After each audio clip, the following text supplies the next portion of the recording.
Major support for Carolina Business Review provided by Grant Thornton. Operating in more than 100 countries, our tax, audit, and advisory professionals specialize in helping companies unlock their growth potential. Colonial Life, providing benefits to employees to help them protect their family, their finances, and their futures. And Sonoco, a global manufacturer of consumer and industrial packaging products and provider of packaging services with more than 300 operations in 35 countries.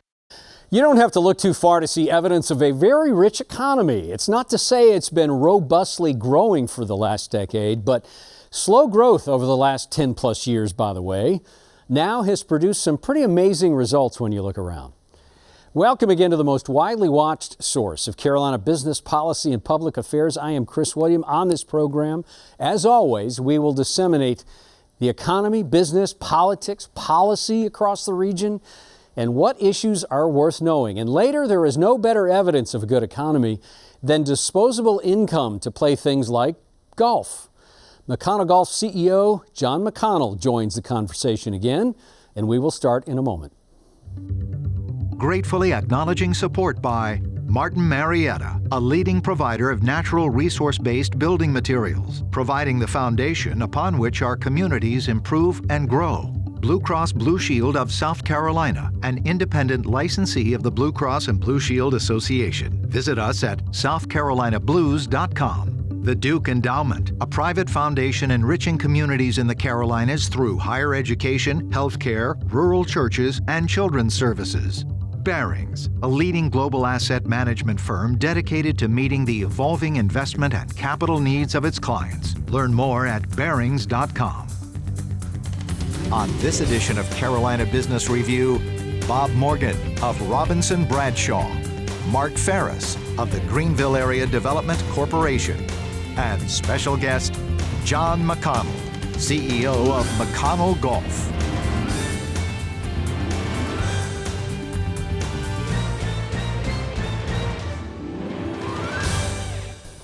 Welcome to the program, Mark. Bob, good to have you both here. Thank you. Good to be with you. Guys, this is my term, but we seem to have this obsession with recession. We seem to be looking for it so much. I'm wondering if we talk ourselves into it and or it keeps us from doing other things. What are your thoughts?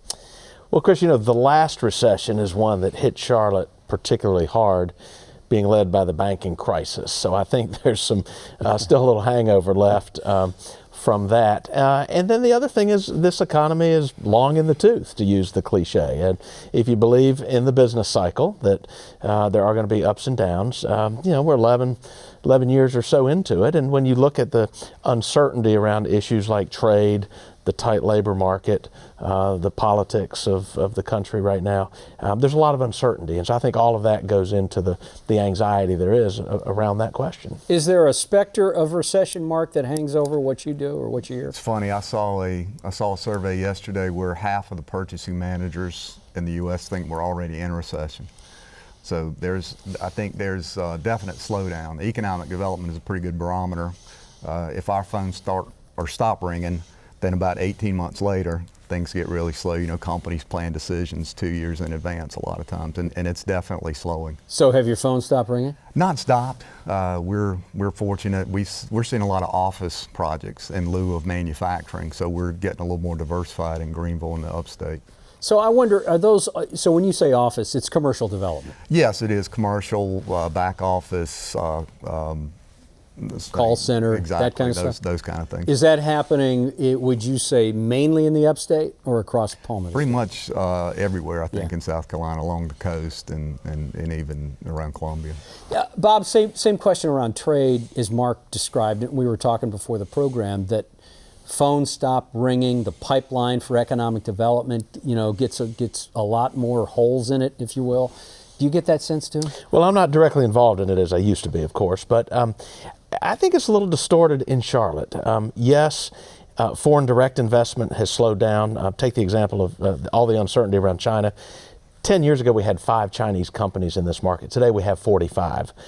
It's hard to envision that kind of growth in the next couple of years with all of the uncertainty around the issue of trade with China. Having said that, there's a lot of momentum in Charlotte. If you look at the Honeywell announcement, for example, the largest corporation to relocate to North Carolina in our history, a lot of other people in the corporate world have seen that, and they've taken note of that. And I'm aware of some examples of companies that are saying, hey, if Honeywell made that move, we'd like to better understand that because maybe we ought to be thinking the same way. Did Honeywell, and I may be asking you to speak for a company and you might not be able to authorize to do that, but Honeywell or others that have relocated recently, and Mark's coming to you next, the idea of finding talent. Can they find enough workers? It's all about talent, and it's about their ability to attract talent long term. It's why they leave a state like New Jersey to come to a place like Charlotte, where there are 100 people a day moving into this region, where you go down to the center city or to South End, and you have to duck from being hit by young people on scooters. HR people see those young people on scooters as the talent they need to be competitive long term. Same question on talent. Can you find absolutely. We were with a development company the other day, and they told the story that in terms of retention of their employees, it was so important to them. They were putting $100 a square foot into amenities, cafeterias and comfortable places for their employees to sit. So that was their retention plan. They were going to make it like being at home, and so it's that kind of tactics that are starting to occur in a lot of companies just to kind of hold on to the talent because it's difficult to find new people. Is it critical to find new people? Critical. Or is it? Yeah, you would call it? Absolutely. Would you call it a crisis? It's full employment. But again, we happen to be in a market where, economic development, the debate, do jobs follow people, do people follow jobs? Right. It's a virtuous cycle right now that both are being attracted to this market. And it's full employment. I wouldn't call it a crisis. It's a darn good problem to have. How about commercial development, especially in the upstate? Think of the upstate, the low country, Charlotte, Raleigh, even Asheville and Wilmington do have very robust commercial development. A lot of cranes out of the ground, a lot of plans, a lot of footers being poured, not just plans, but real evidence is being manifest. Bob, are we in risk of overbuilding in those urban cores? Well, we are in a unique situation. I mean, it is almost surreal how busy the general contractors are and the commercial development that's taking place. Chris, all good things come to an end if you believe in the business cycle, and there is a downturn out there somewhere. It's hard to see it anytime soon when you look at all of the construction that's taking place. I would say, in addition to the commercial development, the investment that's being made by local government and state governments just on road projects. You can't drive anywhere in Charlotte without coming across one lane that's closed after another for all of the investment that's going into infrastructure. And there's an economic benefit to that. Mm-hmm. And I would think as a market that's growing in population, we're never going to get ahead of the curve, but we need to keep investing in that transportation infrastructure to help people move around. But it also has a positive economic impact. If you can keep reminding drivers that are stuck in that traffic, there's an economic benefit to you being stuck in traffic. Mark, you seeing that same in Greenville and Spartanburg? We've got, of course, that section of I-85 that's been improved, and we've been at it for 2 years. Since the crust of the earth cooled, I might. But you're talking about commercial. We have 30 people a day that move to Greenville. So if you think about the kind of activity in terms of rooftops, that's what the commercial groups look for, and we've got huge commercial projects underway, 1,000 hotel rooms being built in downtown Greenville. So that side of things is still pretty good. Even that has slowed some, though. Do you all think that and my term is the political high drama between now and next November, does this take the steam out of expansion, or is this, and I don't want to completely minimize it, Bob, start with you on this. Do you get the sense that the politics are going to happen regardless, and it will be running almost a nuisance, and it won't really upset business or momentum or jobs or education? What's your sense? The politics are going to be what they are. I think for business, it is about trade. It is about what the Fed does with interest rates. Long term, I believe it's about immigration. We still don't have true immigration reform. That's one of the ways to address the talent question. I think for business, those policy issues are still going to be paramount. Yeah, same thing, Mike. Yeah, we were at the Frankfurt Auto Show a couple of weeks ago, and we met with a number of companies. And one of the first questions is, well, what's going on? Well, you know, what's going on with your government? What's going on with the president? You know, and that introduces that element of risk. And for them, I think they're wanting to sit on the sideline and see how things work out, especially during the election. So it's more than a novelty of being entertained about the American president. There's some real issues about politics. Absolutely. They're concerned. We've had a recent conversation with the ports, South Carolina ports, and Jim Newsom down there, and we talked about trade, and they are at record volumes. However, I couldn't help but have a conversation with Mr. Newsom and some of the senior leaders about the BMWs that are shipped both ways there. Is BMW at risk for being such a big part of the South Carolina upstate economy and having the trade dispute the way it is? I think a lot of their suppliers potentially are feeling the effects of the tariffs, and as a result, then again, that introduces that element of risk to them in terms of producing the automobiles. But I think they have such an efficient process that I think they can adapt and adjust pretty quickly. Okay, thank you. Stay with us, gentlemen. We're going to meet our guest in just a moment. Coming up in the next few weeks on the program, he has been here before. The Chief Executive Officer of LabCorp will be here. David King joins us, as well as, coming up, Larry Appel, the Chief Executive Officer of Fresh Market in food retailing. They have been very aggressive in expansion the last few years, and we'll find out what their strategy is going forward. McConnell Golf has been described as one of the largest private owners of golf clubs in the region. To date, about 13 courses, plus or minus, maybe a little bit more on the plus side, that stretch from Tennessee to the Grand Strand and to the Low Country and all across the Carolinas. Started with the acquisition, and actually it was a rescue country club, Raleigh Country Club, 16 years ago. To preserve legendary golf course designer Donald Ross's last design has now clearly become something else besides just that course. Joining us now, again, is John McConnell, golf founder and CEO of McConnell Golf. Welcome again, sir. How are you? Thank you, Chris. Thank you. It's great to be here as always. Thank you, John. You have, so you heard the conversation Yes. that we've had about this obsession with recession. John, when you started with your first course, Raleigh Country Club, that was in 03, 08, 09, 10 came along, and now we're going to be staring at something that looks like a slowdown. You're much bigger, much possibly more risk. How do you plan for a slowdown in a disposable income kind of industry? It's a great question. I need to find some talent that can help me answer that. But, you know, when I got in this business buying Raleigh Country Club, one of my friends said very prophetically, John, you're in an industry now that knows when the first to know the recession's coming and the last guy to know the recession is ended. And I think that's very accurate. So we always focus on retention of members, trying to create value so that, you know, we want them to buy used cars and not drop their membership if times get tough. Mm-hmm. What has been surprising about having one and now 13 plus courses that you didn't expect? Just the overall support and excitement that members express. I went out to Knoxville, played Holston Hills, went to Asheville, played that one. I love this, John. I love this.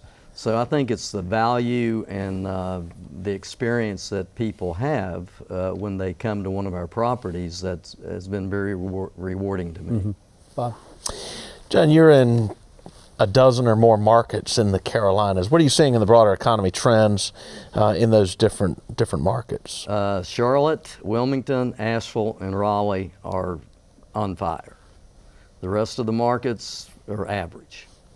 So again, it's like anything else. It's the urban areas are where we want to invest in the future. What about the South Carolina properties? Musgrove Mill is down near Greenville, and we've had the biggest uptick in membership at that club this year since I purchased it, you know, in 2007, I believe. John, we were just talking about the labor situation. Has it been an issue for the golf course? It's probably our biggest issue right now. Really? Is getting access to not skilled labor, but more of the golf course maintenance type expertise. And I think we're looking very, I call it excitedly, about John Deere. Some of the other manufacturers are coming out with GPS, driverless tractors and mowers, et cetera, because really and truly the labor market for golf courses and probably other, landscaping business, et cetera, is very tight. And I think that has to do with less workers coming, up to this region, and the wages are going up, and we have a very low margin business, so it's very difficult for us to pay what some of the other people can afford. How has businesses like TopGolf changed?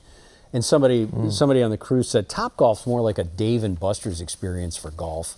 And that's fairly accurate, that it's more of an entertainment around the sport. Does that change it? It reminds me a lot of bowling alleys when I was a kid. They became very popular. Everybody learned to bowl, et cetera, but now I go to a bowling alley and don't see that many people. So TopGolf is more of a social experience, and it's busy. If you look at your children, I have a 16-year-old, he's on his video games the minute he comes in from school. So they want that excitement of, people blowing up Land Cruisers or airplanes, et cetera. And TopGolf gives you that, I call it the reinforcement of, I hit a good shot and bingo, the lights go on. Do you think it's a fad or a trend? I hope it's a trend. So it's additive to the game? Sure, Yeah. I think so. Yeah. John, related to that, it seems like some of the larger golf resorts in the Carolinas are in an arms race to build spas and craft breweries and to have more than just golf. Are you seeing that with your properties?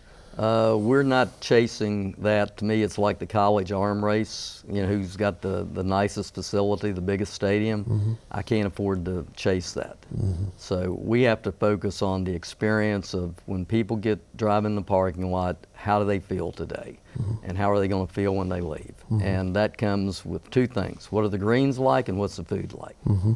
Those are your two drivers in this industry. People remember that. Mm-hmm. And today we focus on family, so you have to have activities for all members of the family for them to stay engaged with their club, or they'll drop out. Lack of use. If they don't use it, they quit paying the bill.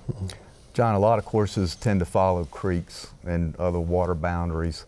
Has there been any issue with climate change? I know a lot of underwriters are starting to panic now about insuring homes, especially that might be adjusted in a floodplain. Is there any? There are a lot of golf courses in floodplains because that was the land you couldn't build on. And one of the things that happened to us in South Carolina at Musgrove Mill was all the development upstream from the river in Greenville, the airport, et cetera. All of a sudden, we're getting these huge floods coming down through the golf course that they hadn't registered in over 100 years. So obviously, development, the rainfall we've had in the Carolinas, that has been somewhat destructive to the courses. No. I want to go back to something Bob said, John. He was talking about the broader experience. So what do you look at? What would convince you, and not saying yes or no, but what would convince you that the portfolio of the McConnell golf courses should be expanded to include other than just pure golf? And I'll cite the idea that Wynn Golf Club out in Las Vegas just reopened to the public. After being closed for years, it's $550 a round. It's a fuller experience now. So without, and I hear what you're saying about, well, we want to be true to the sport, and that's my term, but how will you know that the portfolio of courses needs to be expanded? We concentrate on the golf course, the tennis, and fitness. Fitness is a big driver for us, especially in the younger generation and the older generation. that you have to have outstanding facilities in that market as well. And certain urban areas, our club, Providence Country Club here in Charlotte, has a huge tennis program, and that's been very beneficial in attracting social members that don't play golf. Mm-hmm. So you're trying to build, just like any company, you have a certain group of products: golf, fitness, tennis, food, etc., and you try to make that an overall experience. And some people will take all of those experiences, and some just want to play 2 or 3. So you have to tailor your membership based on the demographics of that market. Mm-hmm. John, 10 years ago, it was unheard of for someone to have music in their cart. Now you hear classic rock and roll all over the golf course. How's the game of golf going to look different 10 years from now? Definitely every cart will have music. They'll have a hookup for their mobile phone or computer or whatever to keep up with their business activities. A lot more shirt tails will be hanging out than might have been in the past. So, you have to have more of a hip culture now if you're going to attract I call it the 25 to 40 market. Speaking of that, how do you increase accessibility to the courses? Do you have any particular programs? I know First Tee, for example, has done a tremendous job of introducing kids to it. Are you involved in that as well? We're very much involved. We provide free clinics to the members' kids in the spring for golf and tennis. You get a huge number of kids coming out, seeing if they're going to like the game or not, and maybe 10% become lifetime golfers. We also picked up management contracts at 2 public play courses because I wanted to find an entree to the low dollar market and see if I could bring the country club experience down market, and would that be beneficial, and could I grow that club? And the answer is absolutely. That's something that we figured out, that the average player, whether it's public or private, they like to be treated as someone special, and that's been very helpful. And once they see our product and our service level, then a lot of those kids sometimes then become private members down the road. So can you still deliver that experience to the public course member without incurring the expense internally or the wholesale cost to do that? Service doesn't cost you a dime. Is that service like a Chick-fil-A kind of service? Yes. You drive to the car, you pick their clubs out of the car for them in the parking lot, you wipe the clubs down after they finish rounds. You keep the product affordable, but it's more like remembering the name. Automation helps you remember people. You know what their beer brands they drink, their golf balls that they use. So, you can fine tune your customer delivery and people knowledge by just a few, service points that you try to ingrain in our staff. So how do you do that? And why aren't more people doing it if it's that easy? I think we do it every day for a living, and most private clubs are run by boards that turn over 1 year every 2 year tenures. A lot of them do other things than their day job. And I feel like we're better at what we do than most private clubs are. Yeah. And I think the trend nationwide is you'll see more clubs being bought by corporate players. You may not want to answer this. Are you still actively looking for good deals out there? We do not own 14 clubs. And as you know in golf, there's a penalty if you have over 14. So we're obviously still looking. We've got a LOI in on a club in Wilmington. And I'm also looking at another one in Tennessee right now pretty actively. So we get a lot of calls. I can tell you that. Mark. What's your handicap? Yeah, one of us was going to get to that. My handicap is usually between my ears. And that's one of the problems you have with golf is you have too much time to think between shots. Yeah. But I'm right now an 8 handicap. Wow, that's great. Does Tokyo 2020, the first Olympics that includes golf formally, does that change eyeballs on the game? Do you see it as a major improvement? You see it bringing more people to the game? I just came back from Japan a couple months ago, and they are golf fanatics. You see driving ranges because they don't have as many courses as I'm sure they would like, but the 3-tier driving ranges, every 5 blocks, people hitting golf balls. So I think Japan will definitely endorse golf in the Olympics. And yeah, the more exposure you get for any game, the better off it will be for its future. And in 2018, it's the first year we've had an uptick in new golf and growth in golfers since I've been in the business. We got a little bit more than a minute left, and I want to go to this idea that's kind of bubbled up once in a while and dropped off and come back up. Some folks have talked about, well, there's a real need now for a nine-hole par 3. You can play a game over a lunch, it can be a corporate experience, it can be a shorter, better experience. Do you see that coming back up? Do you see that as being a real growth opportunity for those that want to play the game but don't have 3 or 4 or more hours to play? I think it's a misnomer that you need to have 4 hours to play golf. My buddies and I play in 3 hours and 15 minutes.